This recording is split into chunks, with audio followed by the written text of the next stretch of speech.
Hi, my name is Lisbeth Trostrup Hansen.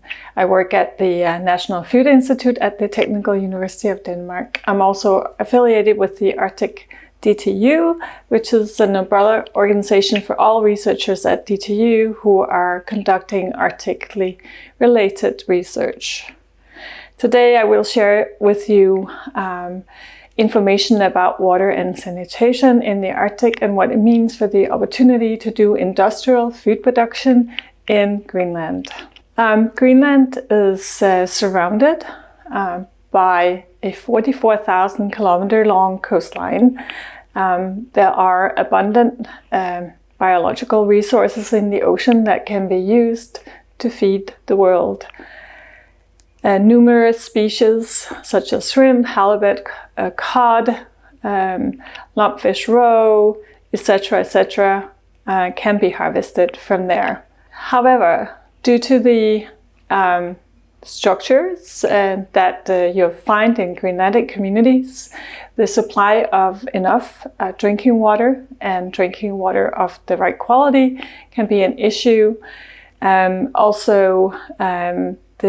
If you use water, it comes out as wastewater, so the emission to the environment can also pose problems. And the waste that comes from the part of the natural resources that cannot be eaten, such as the shrimp shells, will be waste and should be composed of or removed somehow. There are food production sites along the coastline of Greenland, and looking at the map, I've highlighted 3 sites. One in northern Greenland called Hana, and then there is Uummannaq a bit further down, and then finally Sisimiut, where I'm speaking from right now. The fish plants are owned by the self-government company called Royal Greenland, and apart from being a producer of seafood in Greenland, they also have a mission to support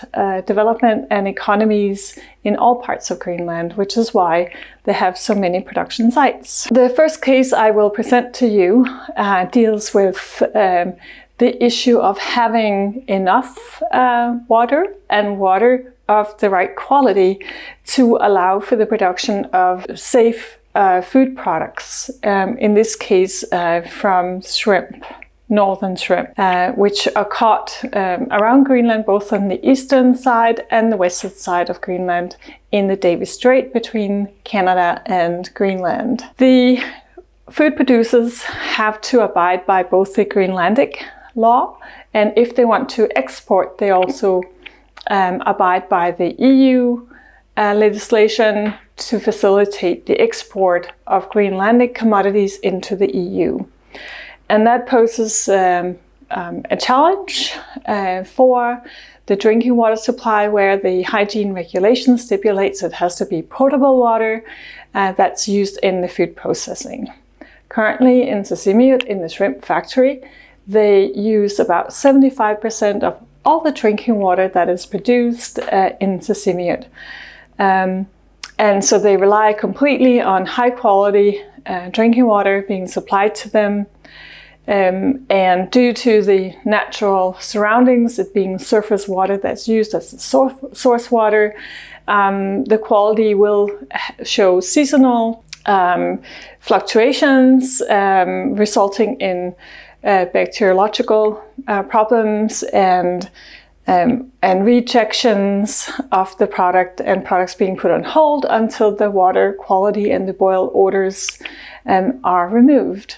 So the issue here is both the water quality and the fact that the shrimp factory is consuming so much of the water. Going to the next case, 2, we're going to take a look at Hana, which is located in the more remote part of Greenland, in northern part, where they simply have to abide by the same set of rules. However, they have very scarce supplies of drinking water, meaning that Royal Greenland is not able to do sophisticated processing of the seafood. They essentially have to go with the freezing of here in particular halibut, and just the freezing of it whole and gutted.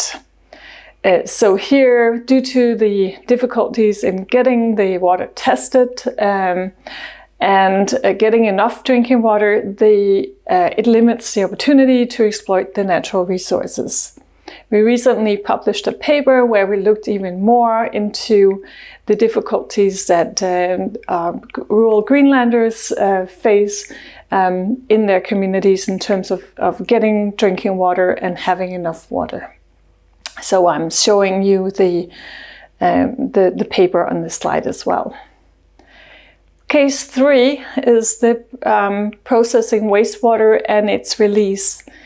Here in Sisimiut, I'm actually standing right now overlooking in towards the harbor, and this is also where a lot of the wastewater comes out untreated into the harbor. There's a lot of mixing here, so the processing wastewater, which doesn't contain any fecal contaminants, but just a lot of biological material, will, depending upon the tidal cycle, be carried away and moved, dispersed, which is why they have the permission to release it. But sometimes the tide is going in and there might be some visible pollutants going on in this pristine environment. So how can you look into reducing that? Well, the one way of reducing the amount of wastewater released is, of course, to reduce the water consumption. And that actually is beneficial in two ways, right? Because it will reduce the amount of drinking water that the fish plant has to take in, but it will also reduce the amount of wastewater that they have to release for the benefit of the environment. So this is currently something the Royal Greenland is looking into. And then secondly, there's a lot of valuable stuff in the waste. So waste separation and utilization in some manner is also a good idea. And that's also being looked into in terms of shrimp meal or processes to extract valuables from shells, or even incinerating it for energy, perhaps after some pre-treatment. Other avenues is, of course, to do a proper treatment of the wastewater. However, the two first options seems to be more relevant to the current situation. The last piece of information I want to share with you is a study that we did on the impact of wastewater emissions on plants here, or seaweed rather, and that you can harvest. And so we did a study where we examined the effect of wastewater emissions on the microbiology of wild bladderwrack, and I'm showing you what they look like. And to the right of the slide, we harvested these in the tidal zones from right next to wastewater outlets here in Sisimiut, and also from pristine sites. And then we compared the microbiology of the different racks harvested from these sites.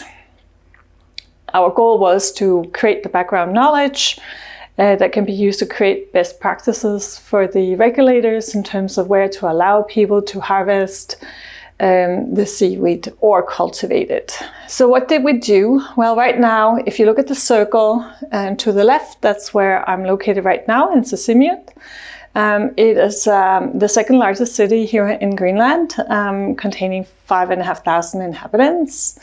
And we also went to Safanguit, that's to the right on the map, which is a small settlement with about 110 inhabitants. We did the sampling both in 2017 and 18, and what we sampled was wastewater impacted sites, and we also had a pristine control site in Safanguit.